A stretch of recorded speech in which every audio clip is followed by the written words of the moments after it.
கர்த்தரும் இரட்சகருமாய் இருக்கிற இயேசு கிறிஸ்துவின் நாமத்தினாலே உங்களை வாழ்த்தி ஆசீர்வதிக்கிறோம். प्रभु और उद्धारकर्ता यीशु मसीह के नाम से आपको आशीष करते हैं। கர்த்தருடைய கிருபையினாலே நாம் வேதாகமத்தை தியானித்து தேவனுடைய விலையேறப்பெற்ற அந்த மெய்யான அழைக்கப்பட்ட இடத்தை நோக்கி நாம் நடக்கலாம். और प्रभु की इच्छा के अनुसार हम उसके बुलाए गए उस स्थान की ओर हम चलते रहेंगे। இந்த வேளையில் நம்முடைய தியானத்துக்காக इस समय पर हमारे ध्यान के लिए லூக்கா 8வது அதிகாரம் 18வது வசனத்தை வாசிப்போம். लूक 8वां अध्याय 18वां वचन को पढ़ेंगे। ஆதலால் நீங்கள் கேட்கிற விதத்தை குறித்து கவனியுங்கள். इसीलिए चौकस रहो कि तुम किस रीति से सुनते हो, உள்ளவன் எவனோ அவனுக்கு கொடுக்கப்படும், क्योंकि जिसके पास है उसे दिया जाएगा। இல்லாதவன் எவனோ அவன் தனக்குண்டென்று நினைக்கிறதும் அவனிடத்திலிருந்து எடுத்துக்கொள்ளப்படும். और जिसके पास नहीं है उससे वह भी ले लिया जाएगा जिसे वह अपना समझता है। கர்த்தருடைய நாமத்துக்கு மகிமை உண்டாகட்டும். प्रभु की पवित्र नाम की महिमा हो। கர்த்தருடைய வேதாகமத்தை வாசிக்கிற கேட்கிற ஒவ்வொரு ஜனமும் ஆசீர்வதிக்கப்படுவார்கள். और प्रभु के वचन को सुनने वाले और देखने वाले हर एक लोग जो हैं आशीषित किए தேவன் जाएंगे। கொடுத்த ஒரு மகிமையான ஒரு ஆசீர்வாதம் அவருடைய வார்த்தை. और प्रभु की ओर से दिया गया एक आशीषित कार्य उसका वचन है। இந்த 8வது அதிகாரத்துல கர்த்தர் தன்னுடைய வார்த்தை விதைக்கப்பட்டதை கேட்கிற ஜனங்களை குறித்து சொல்லியிருக்கிறார். और प्रभु अपने वचन जो बोया गया है उसको सुनने वाले के बारे में कहता है। நாம் ஜெபம் பண்ணலாம். हम प्रार्थना करेंगे। பரிசுத்தமுள்ளவரே ஸ்தோத்திரம். पवित्र प्रभु धन्यवाद। உம்முடைய விலையேறப்பட்ட வார்த்தை வெறுமையாய் திரும்பாமல் அதற்கு கூட நீர் ஆசீர்வாதத்தை கூட்டி கொடுத்திருக்கிறீர். प्रभु आप जो कहते हैं वो वचन खाली ना लौटे, उसके जीवन को भी आपने बढ़ा कर दिया है। உள்ளவன் எவனோ அவனுக்கு கொடுக்கப்படும், और जिसका है जिसके पास है उसके दिया जाएगा। இல்லாதவன் எவனோ அவனிடத்தில் உள்ளதும் எடுத்து வேற ஆளுக்கு கொடுக்கப்படும். और जिसके पास नहीं है उससे भी वह ले लिया जाएगा, और जिसके पास है उसे दिया இதை जाएगा। குறித்து தியானிக்கிறோம். கர்த்தர் எங்களோடு பேசும். और इसके बारे में ध्यान करेंगे। प्रभु आप हमसे बातें கேட்கிற कीजिए। ஒவ்வொரு ஜனமும் அப்பா நித்திய ஜீவன் வரைக்கும் நடக்கட்டும். आने वाले हर एक जन प्रभु नित्य जीवन तक चलने के लिए मदद कीजिए। இயேசுவினுடைய நாமத்துல பிதாவே, यीशु के नाम से मांगते हैं கர்த்தருக்கு पिता। ஸ்தோத்திரம். प्रभु की महिमा हो। இந்த மகிமையான வார்த்தைக்காக நன்றி சொல்லுவோம். इस महिमा के वचन के लिए हम धन्यवाद कहेंगे। தேவன் எப்பொழுதுமே தன்னுடைய வார்த்தைக்கு மதிப்பை और கொடுத்திருக்கிறார். प्रभु हमेशा अपने वचन को एक सामर्थ्य एक अधिकार देता है। அடிக்கடி நாம் சொல்லுகிற ஒரு வசனம் யோவான் 6:63. हम बार बार कहने वाला एक वचन है यूहन्ना का 6 अध्याय उसका 66वां वचन। கர்த்தர் சொல்லுற என்னுடைய வசனத்துல और प्रभु कहता है मेरे वचन के अंदर ஆவி இருக்கிறது, आत्मा है, ஜீவன் இருக்கிறது. जीवन है। அப்படிப்பட்ட மகிமையான வார்த்தையை தான் கர்த்தர் நமக்கு और தந்திருக்கிறார். वैसे एक वचन को ही प्रभु ने हमें दिया है। ஆகவே கர்த்தர் சொல்கிறார் நீங்கள் கேட்கிறதை குறித்து மிகவும் கவனமாய் और இருங்கள். इसीलिए प्रभु कहता है तुम जिसके बारे में सुनते हो उसके ऊपर ज्यादा ध्यान रखो। நிச்சயமாக கர்த்தர் அப்படிப்பட்ட ஜனத்தை எதிர்பார்க்கிறார். और जरूर प्रभु ऐसे बातों का इंतजार करता है। தேவனுடைய வார்த்தை, கர்த்தருடைய வார்த்தை கேட்கிறதுல கவனிக்கிறதுல மிகவும் நாம் ஜாக்கிரதையா இருக்க வேண்டும். और प्रभु के वचन को सुनने के लिए हमें अधिक उसके ऊपर ध्यान लगाए रहना கர்த்தர் है। சொல்லுகிறார் உள்ளவன் எவனோ प्रभु कहता है जिसके पास है அவனுக்கு கொடுக்கப்படும். उसको दे दिया जाएगा। என்னது உள்ளவன்? क्या किसके क्या कौन सी चीज के बारे में அடுத்து कहता சொல்லுகிறார் है? இல்லாதவன் எவனோ और उसके बाद कहता है जिसके पास नहीं है அவன்கிட்ட இருக்கிறதையும் எடுக்கப்படும் என்று சொல்லுகிறார். उससे वह भी ले लिया जाएगा जिसे वह अपना समझता है। கர்த்தருடைய நாமத்துக்கு மகிமை உண்டாகட்டும். प्रभु की पवित्र नाम की महिमा இயேசுவானவர் हो। என்ன சொல்ல விரும்புகிறார்? प्रभु यीशु क्या कहना चाहता என்னுடைய है? வசனத்தை கவனமாக கேட்டு யார் அன்பு கூறுகிறார்களோ, मेरे वचन को ध्यान से सुनकर जो प्रेम करता है என்னிடத்துல யார் அன்பா இருக்கிறார்களோ, और जो मुझसे प्रेम करता रहता யார் है அந்த வசனத்தை ஏற்றுக்கொண்டு அன்பாய் நடக்கிறார்களோ, और जो उस वचन को सुनकर प्रेम से चलता है, யாரிடத்தில் அன்பு இருக்கிறதோ जिसके पास वह प्रेम है, அவர்களுக்கு நான் இன்னும் அதிகமாக ஆசீர்வாதத்தையும் கிருபையும் தருவேன். और उसके पास मैं और अधिक प्रेम को बांटता रहूंगा। யாரிடத்துல என்னுடைய வசனத்தை கேட்கக்கூடிய அன்பு இல்லையோ, और जिसके पास मेरा वचन का प्रेम सुनने के लिए नहीं है அவர்களுக்கு இரக்கமாக கொடுத்த ஆசீர்வாதமும் எடுக்கப்பட்டு போய்விடும். और उसको दया से दिया गया आशीष भी ले लिया जाएगा। கர்த்தர் என்ன சொல்ல விரும்புகிறார்? प्रभु क्या कहना चाहता है? தேவன் நல்லவர், प्रभु भला है, அவர் மகிமையானவர், वो महिमा का தன்னுடைய है, வார்த்தையிலிருந்து அநேக காரியங்களை அவர் தருகிறார். और अपने वचन से बहुत सारे कार्य को वो देता है। ஆகவே வேதம் என்ன சொல்லுகிறது? इसीलिए वचन क्या कहती है? உள்ளவன் எவனோ அவனுக்கு கொடுக்கப்படும். जिसके पास है उसे दिया जाएगा। என்னது கொடுக்கப்படுகிறது? क्या दिया जाता है? ஆசீர்வாதம், आशीष, மகிமை. महिमा। இதை நான் எப்படி பெற்றுக்கொள்ள வேண்டுமா? और इससे हमें कैसे पाना है? கர்த்தருடைய வசனத்தை கவனமாக கேட்டு और प्रभु के वचन को ध्यान से सुनकर அதை பிரியமாய் ஏற்றுக்கொள்ளும் போது और उसको जब प्यार से उसे ले लेते அப்பொழுது हैं கர்த்தர் மிகவும் ஆசீர்வாதத்தை கூட்டி கொடுக்கிறார். और तब प्रभु बहुत आशीष को बढ़ाकर देता है। 1 கொரிந்தியர் 2வது அதிகாரத்துல पहला कुरिन्थियों का 2 अध्याय के अंदर முதல் வசனத்துல ஒரு வார்த்தை சொல்கிறார் பாருங்க. पहले वचन के अंदर वो एक वचन को बातों को कहता है। பவுல் மிகவும் தன்னுடைய மனம் திறந்து பேசுகிற ஒரு வார்த்தை. और पौलुस अपने पूरे मन खोल कर बताने वाली बात है। மேலும் சகோதரரே, हे प्यारे भाइयों, நான் உங்களை ஆவிக்குரியவர்கள் என்று பேச முடியல.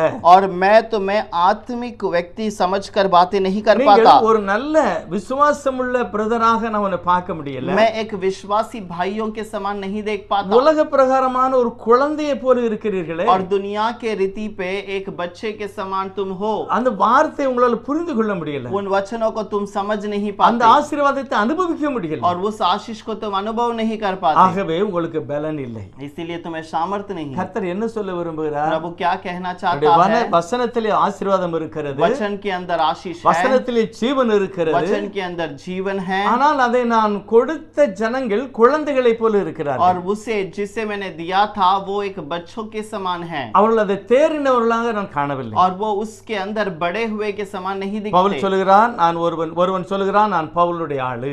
एक व्यक्ति कहता है मैं पौलुस का हूँ, நான் கேபாவுடைய ஆளு. मैं केबा का हूँ, நான் அப்போலோனுடைய ஆளு. मैं अपोला का हूँ। இப்படியெல்லாம் மாம்ச பிரகாரமாக ஒரு குறிப்பிட்ட நபரை சொல்லுகிறார்கள். और ये मांस के रीति से अलग अलग व्यक्ति का नाम बताकर कहते हैं। இன்றைக்கும் கூட ஒரு சில பிரசங்கியாரை சொல்லுவார்கள், आज भी कुछ प्रचारक ऐसे कहते நாங்கள் हैं। இந்த தீர்க்கதரிசியினுடைய சத்தத்துக்கு கீழே இருக்கிறோம். और हम इस भविष्यवक्ता की आवाज के नीचे रहते நாங்கள் हैं, இந்த கூட்டத்தை या சார்ந்தவர்கள், हम इस झुंड के साथ நாங்கள் में हैं, இந்த சபையை या சார்ந்தவர்கள். हम इस सभा के हैं।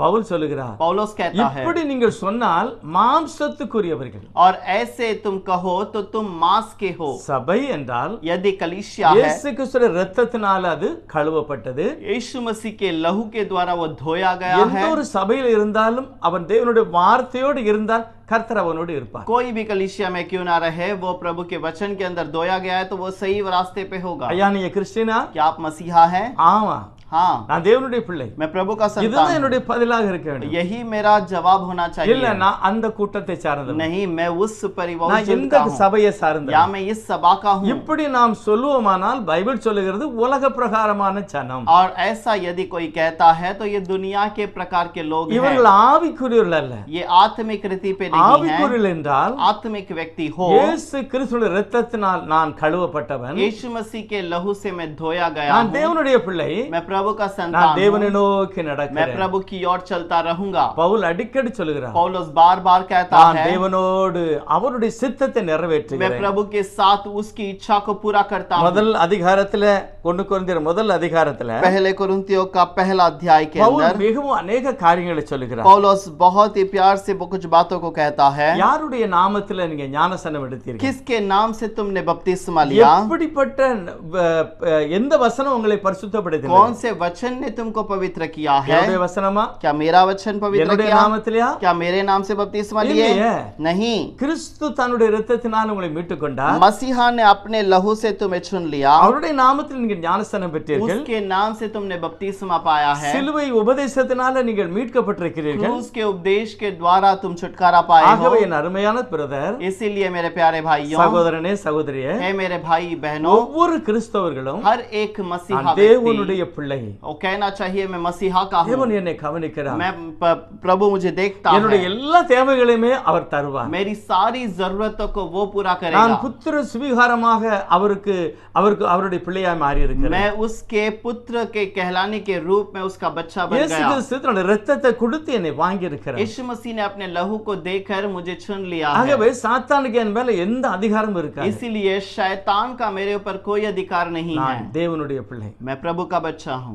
பவுல் இன்னும் அதிகமான வார்த்தைகளினாலே ஒரு விசுவாச குடும்பத்தை அவர் தெளிவாய் பேசுகிறார். पौलुस और अपने विश्वासी परिवार के लिए एक शुद्ध परिपूर्णता का एक वचन बताता है। என்னை பார்த்தா தேவன் என்னை அழைத்தார். क्या मुझे देखने के लिए, मुझे देख के प्रभु ने मुझे அவர் बुलाया? விரும்பக்கூடிய அளவுக்கு ஏதாவது நம்மகிட்ட இருந்ததா? क्या वो मुझे चाहने के अनुसार क्या मेरे जीवन में कुछ था? ஒண்ணுமே இல்ல. कुछ नहीं था। நாம் எப்படியோ இருந்தோம். मैं कहीं और था, ஆனால் தேவனோ தன்னுடைய வசனத்தை அனுப்பி लेकिन प्रभु ने अपने वचन को भेजकर நாம் விசுவாசித்து ரட்சிக்கப்பட்டிருக்கிறோம். हम विश्वास होकर उद्धार पाने के 1 लिए। கொரிந்தியர் முதல் அதிகாரம் 24வது வசனம். पहला कोरिन्थियों का पहला अध्याय का 24वां वचन। ஆகிலும் யூதராயிலும் கிரேக்கராயிலும் और परंतु यदि यहूदी या यूनानी எவர்கள் அழைக்கப்பட்டிருக்கிறார்களோ और जो बुलाए गए हैं அவர்களுக்கு கிறிஸ்து தேவனுடைய பலனாய் ஞானமாய் இருக்கிறார். और उनके लिए मसीहा परमेश्वर सामर्थ और परमेश्वर का ज्ञान है। ஆகவே தேவனுடைய தெரிந்து கொள்ளுதல் ஆச்சரியமானது. इसीलिए प्रभु का चुना हुआ बात एक आश्चर्य बात है। ஆவிக்குரியவனாய் இருக்க வேண்டும். मैं आत्मिक रीति से बना रहना चाहिए। ஆவிக்குரியவனாக பார்க்க வேண்டும். मैं आत्मिक रीति से देखना चाहिए। எல்லாவற்றையுமே தேவனுடைய பிள்ளை என்கிற அதிகாரத்தோடு நான் எதிர்பார்க்க வேண்டும். और हर एक बातों को मैं अधिकार के रूप से उसे देखना चाहिए। அவர் நிறைய காரியத்தை சொல்கிறார். और बहुत सारे बातों को बताता है। சகோதரனே, நீங்க அழைக்கப்பட்ட அழைப்பை பாருங்க. भाइयों, तुम जैसे बुलाए गए हो उस बुलाहट को तुम देखो। நம்மை காட்டிலும் अनेகர் ஞானிகள் இருக்கிறார்கள். हमसे भी बढ़कर बहुत ज्ञानवान हैं। ஆனால் ஞானிகளை வெட்கப்படுத்தும்படி தெய்வம் என்னை தெரிந்து கொண்டார். लेकिन ज्ञानवान को जो निंदा में लाने के लिए प्रभु ने मुझे चुना। பலம் உள்ளவர்களை ஒன்றுமில்லை என்று சொல்வதற்கு பலன் இல்லாத என்னை தெரிந்து கொண்டார். और सामर्थ्यवान को सामर्थ नहीं है वो दिखाने के लिए प्रभु ने मुझे चुना है। எனக்கு ஏதோ இருக்கிறது என்று சொல்லுகிறவனை இல்லை என்று சொல்லும்படி இல்லாதவனை கர்த்தர் தெரிந்து கொண்டார். और मेरे पास है सब कुछ जो कहता है उसको तेरे पास नहीं है ये दिखाने के लिए प्रभु ने मुझे चुना है। தேவன் என்னை தெரிந்து கொண்டார். इसीलिए प्रभु ने मुझे चुना। அவர் என்னை ஆசீர்வதிக்க और போகிறார். वो मुझे आशीष அவர் करता என்னோடு है। கூட இருக்க போகிறார். और वो मेरे संग रहने वाला அவருடைய है। வழியை, அவருடைய பிரகாசத்தை நான் வெளிப்படுத்த வேண்டும் என்று கர்த்தர் और விரும்புகிறார். उसका रास्ता, उसका प्रकाश को मैं चमकाना चाहिए करके वो அவரை चाहता है। போல நான் இருக்க வேண்டும் என்று விரும்பி என்னை அழைத்திருக்கிறார். और उसके समान मुझे रहना है, इसीलिए मुझे बुलाता है। அவர்தான். और वही है, वही खुद है। கடைசி வசனம் 31 சொல்லுது, 31वां वचन में कहता है, எனக்காக உங்களுக்காக और मेरे लिए और आपके लिए அவரே वो ஞானம், ज्ञान தேவனுடைய மீட்பு, और परमेश्वर की छुटकारा நீதி எல்லாம் எனக்காக அவராய் இருக்கிறார். और धर्म की बातें सब कुछ मेरे लिए वह बन गया। ஆகவே வேதம் சொல்லுது எழுதியிருக்கிறபடி. और इसीलिए वहां पर कहता है जैसा लिखा है। என்ன எழுதியிருக்கிறது? क्या लिखा है? தேவன் வல்லமையானவர், और प्रभु सामर्थवान है, அன்புள்ள தெய்வம், वो प्रेम करता அவர் है। தெரிந்து கொண்டவன் பாக்கியவான். उसने जिसे चुना है वो धन्य அவருடைய है। வசனத்தை யார் இருதயத்தில் ஏற்றுக்கொண்டார்களோ அவர்கள் और பாக்கியவான்கள். जिन्होंने उसके वचन को स्वीकार किए हैं वो धन्य है। ஆகவே நீ யாரை குறித்து மேன்மை பாராட்ட வேண்டும்? इसीलिए तुझे किस बात पर घमंड ஏதோ करना ஒரு है? கூட்டத்தை அல்ல, किसी को झुंड को नहीं, ஏதோ ஒரு மனுஷனை அல்ல, या कोई मनुष्य को नहीं, என்னை ரட்சித்த தெய்வத்தையே நான் நன்றி சொல்ல வேண்டும். मुझे उद्धार दिया हुआ उस प्रभु को ही मैं அதைத்தான் धन्यवाद कहना கர்த்தர் है। விரும்புகிறார். उसी को प्रभु चाहता है। தேவன் அப்படிப்பட்ட மகிமையான ஒரு ஆசீர்வாதத்தை நம்மிடத்தில் எதிர்பார்க்கிறார். और वैसे एक महिमा की आशीष की बात को प्रभु हमसे चाहता है। அநேகர் நாம் தேவனை ஏற்றுக்கொண்டு ரட்சிக்கப்பட்டிருக்கிறோம். बहुत सारे लोग हम प्रभु को स्वीकार करते हैं, उद्धार पाए हैं, ஆவிக்குரியவர்களாக, लेकिन आत्मिक रीति से தேவனுடைய பிள்ளையாக और प्रभु के बच्चे நான் बनकर வாழ்ந்து காமிக்க வேண்டும் என்று கர்த்தர் அழைக்கிறார். और हमें रहना है ऐसा प्रभु चाहता है। கலாத்தியர்கள் நிருபம் 4வது அதிகாரத்தில் गलातियों का किताब 4वां अध्याय முதல் 2 வசனத்துல ஒரு காரியம் சொல்லுகிறார். पहला 2 वचन के अंदर कुछ बात को कहता है। பின்ன நான் என்ன சொல்லுவேன்? फिर और मैं क्या कहूंगा? சுதந்திரவாளியானவன் और जो स्वतंत्रता का है, எல்லாவற்றிற்கும் எஜமானாய் இருந்தும், वो सारे चीजों के ऊपर हकदार रहने पर भी, நான் சுதந்திரவாளி தான், वो कहता है मैं तो हकदार हूँ நான் விசுவாசி, और मैं विश्वासी हूँ, ஆண்டவருடைய இரத்தத்தினால் கழுவப்பட்டவன், प्रभु के वचन से मैं धोया गया हूँ, உலகத்தில் உள்ள எல்லா ஆசீர்வாதத்தையும் கிறிஸ்துவின் மூலமாய் எனக்கு தந்திருக்கிறார். और दुनिया की सारी आशीषें प्रभु मसीहा के द्वारा मुझे मिला है। ஆசீர்வாதம், आशीष है, சுகம், चंगाई है, சமாதானம், समाधान है, எல்லா கிருபைகளையும் அவர் நமக்கு और தந்திருக்கிறார். सारे अनुग्रह को उसने मुझे दिया है।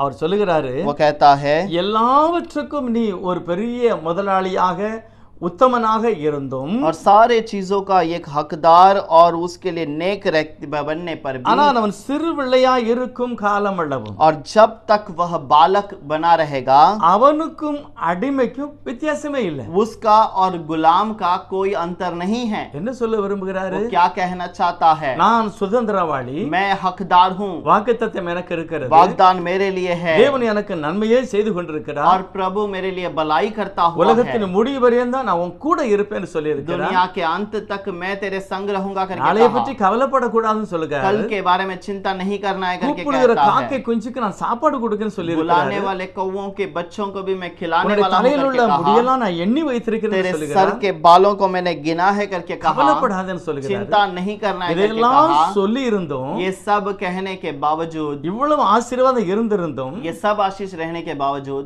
ஆனால் நான் ஒரு குழந்தையை போல இருந்தால், यदि मैं एक बालक के समान ஒரு சிறு रहूं, பிள்ளையை போல இருந்தால், यदि मैं एक बच्चे के समान रहूं, நம்ம வீட்டுல வேலை செய்கிறவனே என்னை அடிமையாக நடத்துவான். और मेरे घर के अंदर गुलाम जो रहेगा वो मुझे एक गुलामी के अनुसार चलाएगा। ஒரு நாள் ஒரு சகோதரன் சொன்னார், एक बार एक भाई ने कहा, ஒரு முதலாளி एक जो मालिक है, தன்னுடைய பிள்ளை 5 வயசு பிராயமுள்ள பையனை और 5 साल का एक बच्चे को குறைஞ்சது ஒரு 10 கிலோமீட்டருக்கு அங்க ஒரு பள்ளிக்கூடத்துல கொண்டு விடணும். एक 10 किलोमीटर के दूर पर एक स्कूल पर जाकर छोड़ना है। அவர் தினமும் என்ன செய்வாராம்? वो हर दिन क्या करता है? ஒரு தண்ணி பாட்டில் வாங்குவதுக்கு பைசா கொடுப்பாரு, पानी का बोतल लेने के लिए पैसा दे देता है, அவனுக்கு வேண்டிய சகல காரியங்களையுமே இந்த டிரைவர் கையில கொடுத்து பையன்கிட்ட கொடுக்க சொல்வாராம். और ये ड्राइवर जो भी उसको उस बच्चे को देना है सब पैसा ड्राइवर को देकर भेज देता இந்த है। பையனை 10 கிலோமீட்டர்ல இருந்து கொண்டு வந்து ஸ்கூல்ல விட்டுட்டு வீட்டுக்கு போயிடுவாரு, சாயங்காலம் வந்து கூட்டிட்டு போவாரு. और ये हर दिन 10 किलोमीटर वहां से ले जाता है और उस बच्चे को स्कूल पर छोड़ता है, शाम को फिर से वापस जाकर ले आता है। அந்த டிரைவர் சொல்கிறார், वो ड्राइवर कहता है, நான் சிறு பிராயத்திலிருந்தே குறைஞ்சது 10வது கிளாஸ் படிக்க வரைக்கும் அவனை கொண்டு விட்டுருக்கேன், கொண்டு வந்திருக்கிறேன். और 10वीं कक्षा में पढ़ने तक मैं हमेशा उसको लेकर गया था और लेकर आया था। ஆனா சின்ன பிள்ளையா இருக்கும்போது, लेकिन जब वो बालक था, நான் அந்த தண்ணி பாட்டில் வாங்குற கடைக்கு பக்கத்துல நான் வண்டியில நிறுத்திடுவேன். और पानी का बोतल लेने के स्थान पर मैं दुकान के पास खड़ा அவன் रहता சின்ன हूं। பையன் தான், वो छोटा बच्चा था அவன் கையில கொஞ்சம் பைசா கொடுத்து அந்த தண்ணி பாட்டில் வாங்கிட்டு வான்னு சொல்லுவேன். और उससे कहता था कि उसे पैसे देकर वहां जाकर पानी का बोतल ले आ। அந்த பையன் இறங்கி போய் தண்ணி பாட்டில் வாங்கிட்டு வண்டியில வந்து உட்கார்ந்துருவான். और वो उतर के जाता था और वहां से पानी का बोतल लेकर ஆனா आके बैठता பிராயம் था। உள்ளவனாய் வளர்ந்த பிறகு और जब वो थोड़ा जवान होने शुरू हुआ, அவன் பின்னால் உள்ள சீட்ல वो உட்கார்ந்துக்கிடுவான். पीछे वाले सीट पे बैठ जाता है அவன் சொல்லுவான், நீ போய் தண்ணி சைடுல வண்டியில விட்டுட்டு தண்ணி பாட்டில நீ வாங்கிட்டு வாம்மா. और वो गाड़ी साइड में छोड़कर तुम ही पानी का बोतल ले आना करके இப்போ कहेगा। பையன் வாங்க போனா டிரைவர் கொண்டு கொடுக்கிறாரு. अब बच्चा लेने को नहीं जाता है, वो ड्राइवर लेने जाता है। சின்ன பிள்ளையா இருக்கும்போது அவனை வேலை வாங்கினான். और जब बालक था तब उस ड्राइवर ने उससे काम करवाया। ஆனா இப்போ அந்த பையன் சொல்றான், நீ போய் வாங்கிட்டு வா. अब वो लड़का कहता है तू जाकर ले आ। எப்படி நாம் அதை புரிந்து கொள்ள முடியும்? इसे कैसे हम समझ सकते பவுல் हैं? சொல்கிறாரு, पौलुस कहता है, எல்லாவற்றுக்கும் எஜமானாய் சுதந்திரவாளியா இருந்தாலும், सारे चीजों का तू हकदार और मालिक रहने ஆனா पर भी, சிறு பிள்ளையா இருந்தன்னா உனக்கும் அடிமைக்கும் வித்தியாசம் இல்லை. यदि तू बालक है तो तेरे लिए और उस बच्चे के लिए कोई अंतर, तेरे नौकर का कोई अंतर நாம் नहीं। யார்? हम कौन நாம் हैं? தேவனுடைய பிள்ளைகளாய் हम प्रभु के संतान हैं। ஆகவே கவலையை மாற்ற வேண்டும். इसीलिए हमारी परेशानी को दूर அதிகாரம் करें। எனக்கு இருக்கிறது, अधिकार मेरे पास है வாக்குத்தத்தம் கர்த்தர் और கொடுத்திருக்கிறார். प्रभु ने मुझे वाग्दान दिया ஆகவே है। எல்லாவற்றையும் நான் தெய்வ சமூகத்திலே இருந்து ஆண்டவரே எனக்கு தாரும் என்று கேட்க வேண்டும். और इसलिए प्रभु से हमें मांगना है, प्रभु मुझे वो आशीष दे दे। பைபிள் சொல்லுகிறது, बाइबल कहती है, இந்த சிறியரில் ஒருவனை அற்பமாய் எண்ணாதே, और इस बच्चों में से किसी को तू तुच्छ न जानना, இவர்களுக்கு என்று ஒரு தேவ தூதர்கள் இருக்கிறார்கள். और इनके लिए एक स्वर्गदूत है, அவர்கள் தினமும் பரலோகத்தில் தேவ சமூகத்தை போய் தரிசிக்கிறார்கள். और ये हर दिन परमेश्वर को स्वर्गदूत में दर्शन करते हैं। எபிரேயர் 1 கடைசப்படும் சொல்லுகிறது, इब्रानियों का 1 आखिर वचन में लिखा है, ரட்சிக்கப்பட்ட ஜனத்தை காப்பாற்றும்படி உதவி செய்யும்படி கர்த்தர் அப்படிப்பட்ட தூதர்களை வைத்திருக்கிறார். उद्धार पाए हुए लोगों को वो बचाने के लिए, छुटकारा देने के लिए उन्हें वैसा रखा ஆகவே है। எவ்வளவு ஆசீர்வாதம் இருந்தாலும் நான் அதை அனுபவிக்க வேண்டும். और इसलिए कितना भी आशीष क्यों ना हो, उससे मुझे अनुभव करना நான் है। சுதந்திரவாளி, और मैं हकदार हूँ, நான் எஜமானுடைய பிள்ளை, और मैं उसका जिम्मेदार लेता हूँ। தகப்பனுடைய அத்தனை வாரிசுக்குள்ள சொத்துக்கும் ஆவிக்குரிய வரங்களும் எனக்கு உண்டு. और उसका आत्मिक वरदान और मेरे पास प्रभु का जो वाग्दान है मेरे पास है। நான் அடிமை அல்ல. मैं गुलाम नहीं। தேவன் எனக்காக எல்லாவற்றையும் கொடுத்திருக்கிறார். प्रभु ने मेरे लिए सब कुछ दे दिया। கல்வாரி சிலுவையிலே எனக்கு தந்திருக்கிறார். कलवरी क्रूस पर मुझे दे दिया। ஆகவே அப்படிப்பட்ட ஒரு சிந்தையோடு வாழ்ந்தால் நாம் ஆசீர்வதிக்கப்படுவோம். और वैसे विचार के साथ यदि हम रहे तो हम आशीषित किए பவுல் जाएंगे। இன்னும் ஒரு வார்த்தையை சொல்லும்போது சொல்லுகிறார், पौलुस और एक वचन को कहता है, ஆபிரகாமுக்கு 2 மனைவி இருந்தார்கள், अब्राहम को 2 पत्नी थी, 2 குழந்தைகள் இருந்தார்கள், 2 बच्चे थे, ஒரு குழந்தை அடிமையானவளுக்கு பிறந்தது. और एक बच्चा जो है उस गुलाम को जन्मा गया था। ஆனால் ஒரு குழந்தையோ வாக்குத்தத்தன்படி தன்னுடைய மனைவிக்கு பிறந்தது. और एक जो बालक है वो वाग्दान के अनुसार उसकी पत्नी के द्वारा हुआ। கலாத்தியர் 4வது அதிகாரத்தை சொல்லுகிறார், गलातियों का 4थे अध्याय पर कहता है 28வது வசனம், 28वां वचन, சகோதரரே हे भाइयों, நாம் ஈசாக்கை போல வாக்குத்தத்தத்தின் பிள்ளைகளாக இருக்கிறோம். हम ईसाक के समान प्रतिज्ञा की संतान हैं। ஆகிலும் மாம்சத்தின்படி பிறந்தவன் ஆவியின்படி பிறந்தவனை அப்பொழுது துன்பப்படுத்தினது போல இப்பொழுது துன்பப்படுத்துகிறார். और जैसे उस समय शरीर के अनुसार जन्मा हुआ आत्मा के अनुसार जन्मा हुआ को सताता है, वैसे ही अब भी होती है। அவன் ஏதோ சொல்லுகிறான், செய்கிறான், और वो कुछ तो करता है, कुछ हो रहा है, ஆனால் அவன் சுதந்திரவாளி அல்ல. लेकिन वो हकदार नहीं நாம் है। இரத்தத்தினால் கழுவப்பட்டவர்கள், हम लहू से धोए गए हैं வார்த்தையிலே பிறந்தவர்கள், और वचन के अनुसार जन्मे हैं। அழிவுள்ள வித்தினால் அல்ல, அழியாத வித்தினால தேவன் என்னை மறுபடியும் புதுப்பிக்கிறார். नाशवान बीज के द्वारा नहीं, अविनाशी बीज के द्वारा प्रभु ने हमें ஆகவே चुना। தைரியப்படுவோம், इसीलिए धैर्य बनेंगे, விசுவாசத்தை வர்த்திக்க பண்ணுவோம். विश्वास को बढ़ाएंगे। கிறிஸ்து எனக்காக எல்லாவற்றையும் கொடுத்திருக்கிறார். मसीहा मेरे लिए सब कुछ दे நான் दिया। சுதந்திரவாளி. मैं उसका हकदार நான் हूँ। குழந்தைகளா இருந்தால் அனுபவிக்க முடியாது. यदि मैं बालक हूँ तो मैं उसको अनुभव नहीं कर நான் सकता। குழந்தைகளா இருந்தால் அடிமையை போல நாம் இருப்போம். और यदि मैं बालक हूँ तो मैं गुलाम के समान रहूंगा। வசனம் சொல்லுகிறது, लेकिन वचन कहता है, அதை குறித்து வேதம் என்ன சொல்லுகிறது? उसके बारे में वचन क्या कहता, कलाम क्या कहता है? அடிமையானவனின் மகளை சுயாதீனனுடைய குமாரனுடைய சுதந்திரவாளியா இருப்பதில்லை. और दासी का जो पुत्र है वो उस स्वतंत्र बच्चे के साथ हकदार नहीं बन सकता। ஆகவே அடிமையையும் அவருடைய தாயையும் வீட்டை விட்டு வெளியேற்று என்று சொல்லுகிறது. और इसीलिए गुलाम और उसके बच्चे को घर से बाहर निकाल करके कहता நான் है, தேவனுடைய பிள்ளை, हम प्रभु के बच्चे நாம் हैं, வார்த்தையின்படி हम பிறந்தவர்கள். वचन के अनुसार जन्मे ஆகவே हैं, வார்த்தையின்படி நமக்கு ஆசீர்வாதம் और உண்டு. इसीलिए वचन के अनुसार ही हमें आशीष भी है। அப்படிப்பட்ட ஒரு நோக்கத்தோடு நாம் வார்த்தையை और வாசிக்கிறோம். वैसे विचार के साथ हमें इस वचन को कलाम को பவுல் पढ़ना தன்னுடைய है। சபையை பார்த்து சொல்லுகிறார், पौलुस अपने बच्चों को நான் लेकर உங்களை कहता है, ஆவிக்குரியர் என்று எண்ணி பேச முடியல, मैं तुम्हें आत्मिक सुविचार के स्वाद में बातें குழந்தைகளை नहीं कर போல पाता। இருக்கிறீர்கள். तुम बालक के समान हो, ரெடியா இருங்க, तुम तैयार हो जाओ தேவனுடைய பதத்திலே காத்திருப்பதற்கு, प्रभु के समूह में इंतजार करने के வாக்குத்தத்தங்களை लिए, பெற்று அனுபவிப்பதற்கு. वाग्दान को पाकर अनुभव करने के लिए। விசுவாசிக்கிறவர்கள் ஜெயிப்பார்கள், और विश्वास करने वाले जय पाएंगे, அவிசுவாசிகள் தோற்று போவார்கள். अविश्वासी हार जाएंगे। இன்னொரு வசனம் கூட நீங்க பாத்தீங்கன்னா, और एक वचन भी यदि आप देखें, எசேக்கியேல் 46வது அதிகாரத்துல एजेकियल का किताब उसका 44वां अध्याय, 46 அதிகாரம், 46वां अध्याय, இதுல ஒரு காரியத்தை கர்த்தர் சொல்லுகிறார். और इस पर एक वचन प्रभु कहता है, 16வது வசனம், 46:16.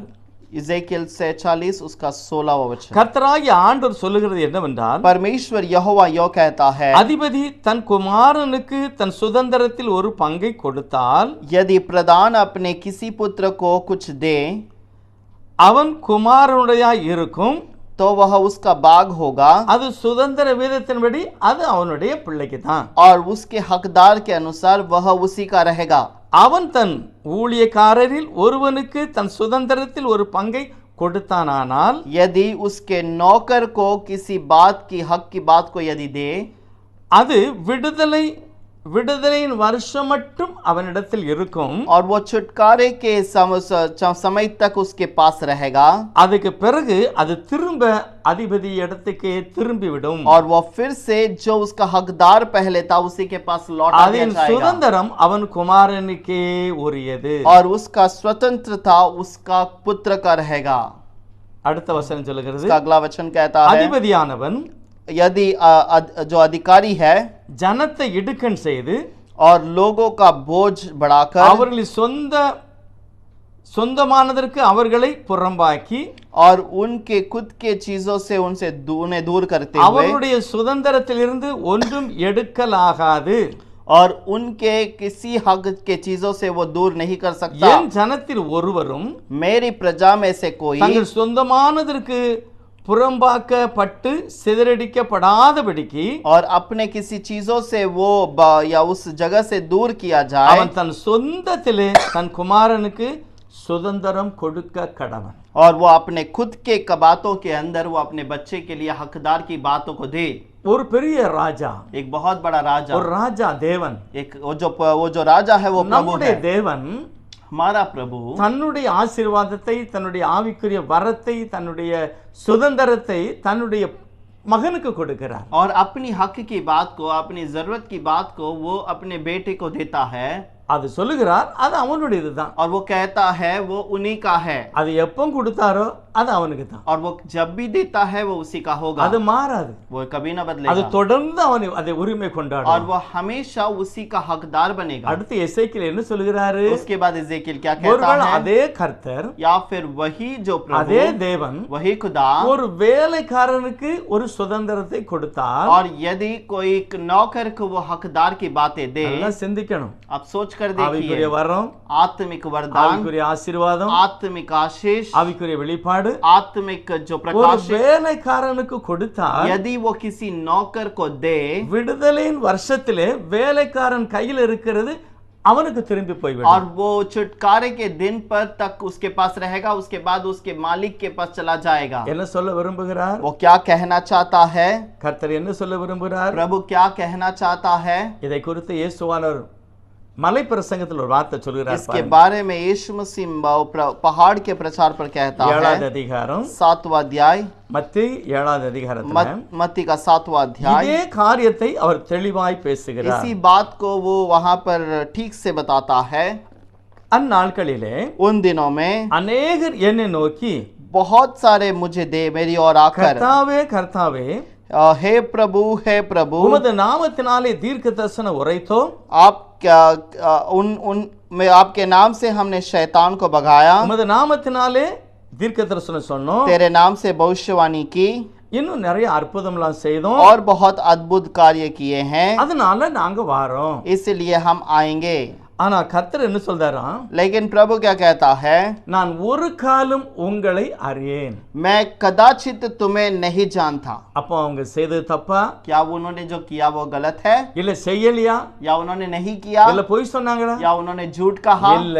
नहीं। கர்த்தர் தன்னுடைய ஊழியக்காரரை பார்க்கிறார். और प्रभु अपने सेवक को இல்ல देखता है, அழைக்கப்பட்ட விசுவாச குடும்பத்தை அவர் பார்க்கிறார். बुलाए हुए विश्वास के परिवार को देखता ஒருவன் है, பிள்ளையை போல அவருக்குள் வாழுகிறான், और एक बालक के समान उसके अंदर रहता है, ஒருவன் வேலைக்காரனை போலவே கிறிஸ்துக்குள் வாழுகிறான், और एक नौकर के समान मसीहा के अंदर रहता है, ஒருவன் ஆவிக்குரிய விதத்திலே வாழுகிறான், एक आत्मिक रीति से जीवन बिताता ஒருவன் है, உலக பிரகாரமாக வாழுகிறான். एक दुनिया के रीति से जीवन बिताता है। கிறிஸ்துக்குள் பிரியமானவர்களே, मसीहा के प्यारे இந்த बच्चों, கடைசி நாளில் इन आखिरी दिनों இயேசு में கிறிஸ்து வரும்போது यीशु मसीह आने के समय நான் पर மாம்சத்துக்குரியவனா ஆவிக்குரியவனா, मैं आत्मिक रीति से हूँ या प्रभु का वचन के நான் अनुसार हूँ? சுதந்திரவாளியா இல்ல வேலைக்காரனா? या मैं हकदार हूँ या मैं प्रभु का वचन के अनुसार हूँ? கர்த்தர் சொல்லுகிறார். प्रभु कहता है, அவர் வரும்போது ரெண்டு கூட்டம் வந்து நிக்கிறது. उसके आने के समय पर दो झुंड आकर ஒரு खड़ी है, கூட்டம் வீட்டுக்குள் போகிறது, और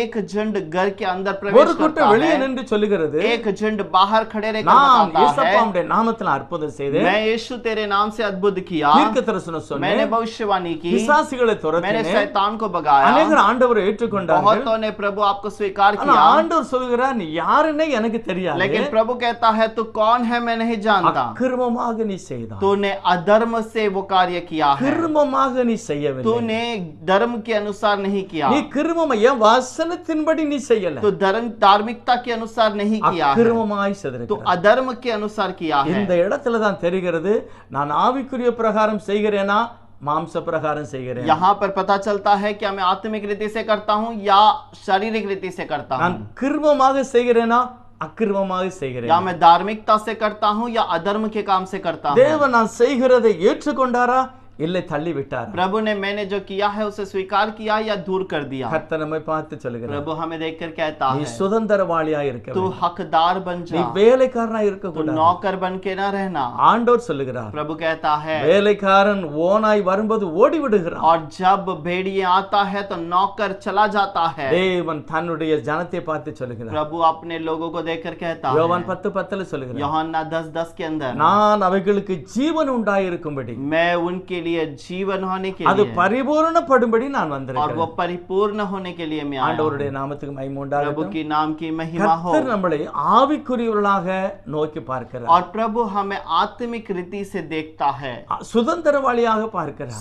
उसका हकदार बनकर देखता ஆனா है। இன்னைக்கு எத்தனையோ ஊழியக்காரர்களை आज பற்றி बहुत सारे सेवक लोग हैं அநேகர் என்னெல்லாமோ சொல்லுதாங்க. और बहुत अपने अपने बहुत सारे बातों को அவர் कहते இப்படி हैं செய்கிறார், இவர் இப்படி செய்கிறார், और उन्होंने वैसा किया, इन्होंने ऐसा किया, அவர் சொன்ன தீர்க்கதரிசனம் நடக்கல, और उन्होंने किया वो भविष्यवक्ता पूरा அவர் न சொன்னது हुआ, ஒண்ணுமே இல்ல, और उन्होंने जो कहा वो बात है ही அவர் नहीं, பொய் சொல்லுகிறார், उसने झूठ कहा அவர் ஜனங்களை ஏமாற்றுகிறார், और उसने लोगों को फंसाया, அவர் எப்படி எல்லாமோ பணம் சம்பாதிக்கிறார். और उसने कैसे कैसे पैसे को जमा किया है। ஜனங்கள் இப்படி சொல்லுதாங்க. लोग ऐसे कहेंगे, ஆனா பைபிள் சொல்லுகிறது, लेकिन बाइबल कहती இயேசு है கிறிஸ்து கூட ஒரு நாள் இப்படி சொல்ல போகிறார். यीशु भी ऐसे ही एक दिन நீ कहेगा, எல்லாம் செய்த, तू सब कुछ किया, நீ செய்ததெல்லாம் உண்மைதான், तूने जो किया है ये सब ஆனா सही है, கிருபமா செய்யலப்பா, लेकिन तू अधर्म से धार्मिकता से नहीं किया, அக்கிரமமாய் तूने செய்திருக்கிறாய். अधर्म से நீ किया है, சுதந்திரவாளியா இல்ல, तू उसका स्वतंत्र இவர் हकदार नहीं, வேலைக்காரனை போல வேலை तू செய்தார். एक नौकर के समान कार्य किया। ஆகவே சமயம் வரும்போது உனக்குள்ள இருக்கிற ஆவிக்குரிய காரியம் கடந்து விடும். यह समय आने पर तेरे अंदर का वो जो कार्य पवित्र का आत्मा का कार्य निकल जाएगा, உள்ளவன் எவனோ அவனுக்கு கொடுக்கப்படும். और जो हकदार है उसे वो दिया जाएगा, என் மேல யாருக்கு அன்பு இருக்கோ और जिसको मेरे पर प्यार है அவன் என் வசனத்தை கை और கொள்ளுவான், वो मेरे वचन का पालन அவனுக்கு நான் करेगा, இன்னும் கொடுப்பேன். उसको मैं और दूंगा। என் மேல அன்பு இல்லாதவன் எவனோ और जिसका मेरे पर कोई प्रेम नहीं, அவனுக்கு உள்ளதும் கர்த்தர் எடுத்து விடுவார். और उसके अंदर वही भी बात निकल जाएगी जो है। ஆகவே கிருமமா அக்கிரமமா, और इसीलिए अधर्म से या धार्मिकता से சுதந்திரவாளியா வேலைக்காரனா, या स्वतंत्रता से या गुलाम के रूप में, ஆவிக்குரிய பிரகாரமா மனுஷ பிரகாரமா, या आत्मिक रीति से या एक मास मनुष्य के रूप से। நமக்கு ஒரே ஒரு புஸ்தகம், வேத புஸ்தகம். हमारे लिए केवल एक ही कलाम है। நாம் தெய்வ சமூகத்துல காத்திருக்கும் போது हम प्रभु के समूह में जब ஜெபம் इंतजार பண்ணும்போது करते हैं, प्रार्थना करते हैं, ஆவியானவர் சொல்லுகிறார், आत्मा से வழி प्रभु இதுவே, कहता है, यही रास्ता है, இதுல தான் நடக்கணும், इसी पे चलो, இப்படிதான் நீ போகணும். इसी पे तुझे चलना है। எத்தனை பரிசுத்தவான்களை தேவன் எழுதி வைத்திருக்கிறார். कितने पवित्र लोगों के द्वारा ये वचन लिखा हुआ है। பைபிள் அப்படிதான் சொல்லுகிறது. बाइबल ऐसे அது कहती है, கண்ணாடியை போல காண்பிக்கிறது, वो एक आईने के समान அதை है, எனக்கு போதிக்கிறது, और वो मुझे सिखाता என்னை है, உணர்த்துகிறது, मुझे महसूस दिलाता நான் है, விழுந்தாலும் எழும்பி வா என்று சொல்லுகிறது. और मैं गिर भी जाऊं तो उठकर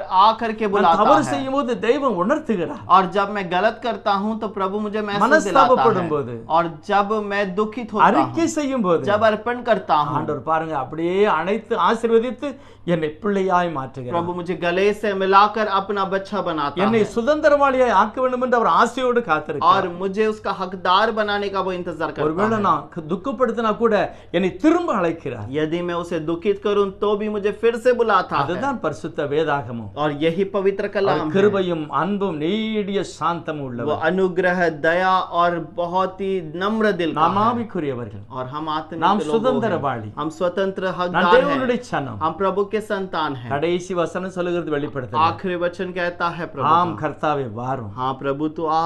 அப்படிப்பட்ட ஒரு இருதயத்தோட நான் வாழும்போது நம்ம ஆசீர்வாதம். और वैसे हृदय के साथ हम रहने के समय पर आशीष है। வேதத்தை முழு இருதயத்தோட வாசிப்போம், और कलाम को पूरे हृदय से पढ़ेंगे, சுதந்திரவாளியாக उसका हकदार बनकर, ஆவிக்குரியவர்களாக आत्मिक रीति தேவ से, சத்தம் கேட்கிறவர்களாய் வாழ்வோம். और प्रभु के वचन के अनुसार रहने के लिए கர்த்தர் நம் நிச்சயமாக ஆவிக்குரிய சுதந்திரவாளியாய் ஆசீர்வதிப்பாராக. और प्रभु जरूर हमें उसका हकदार बनाकर ஜெபம் लेंगे। பண்ணுவோமா? क्या हम प्रार्थना करें? இரக்கத்தில் ஐஸ்வர்யம் உள்ளவரே நன்றி சொல்லுகிறோம். अनुग्रह में धनी प्रभु धन्यवाद। தேவன் தன்னுடைய ஒரே பேரான குமாரனை விசுவாசிக்கிறவன் எவனோ प्रभु अपने इकलौते पुत्र पर विश्वास करने அவன் वाला जो भी கெட்டு हो, போகாமல் वो नाश न நித்திய होए, ஜீவனை அடையும்படி नित्य जीवन पाने அவரை के தந்தருளி लिए उसने आप उसको देखकर எவ்வளவாய் உலகத்தில் அன்பு கூர்ந்தார். इतना अधिक पृथ्वी से प्रेम எந்த किया। மனுஷனை பிரகாசிப்பிக்கிற ஒளியாக और कोई भी मनुष्य को चमकाने वाला वाला उजाला அப்பா बनकर। நீர் வந்தீர் சோத்திரம். प्रभु आप आए இந்த इसलिए வேதாகமத்தை धन्यवाद। வாசிக்கிற ஒருவர் கூட ये कलाम को पढ़ने वाला कोई भी பின்வாங்காதபடி पीछे ना हटे, கெட்டு போகாதபடி नाश ना हो, எழும்பி நடக்கட்டும். उठकर खड़े रहे சுதந்திரவாளியாய் और स्वतंत्रता ஆவிக்குரிய சிந்தையோடு और நான் आत्मिक विचार தேவனுடைய से பிள்ளை, हम प्रभु के நான் बच्चे हैं, தேவனுடைய சனம், मैं प्रभु का संतान அப்படிப்பட்ட हूँ। மகிமையான எண்ணத்தோட வாழ கிருபை செய். वैसे महिमा के विचार के साथ रहने दे। முதலாவது தேவனுடைய ராஜ்யத்தை நீதியை தேடும்போது पहले प्रभु के राज्य को और उसकी धार्मिकता को அவருக்கு ढूंढने के என்ன समय पर, வேணுமோ அதெல்லாம் பரிபூரணமாய் கூடுதலாய் और கொடுக்கப்படும். उसको जो भी चाहिए वो परिपूर्णता से अधिक देने के लिए கர்த்தர் அப்படி செய்வதற்காய் நன்றி. प्रभु आप ऐसे करेंगे इसलिए இயேசு धन्यवाद। கிறிஸ்துவின் நாமத்திலே பிதாவே. यीशु के नाम से मांगते हैं पिता।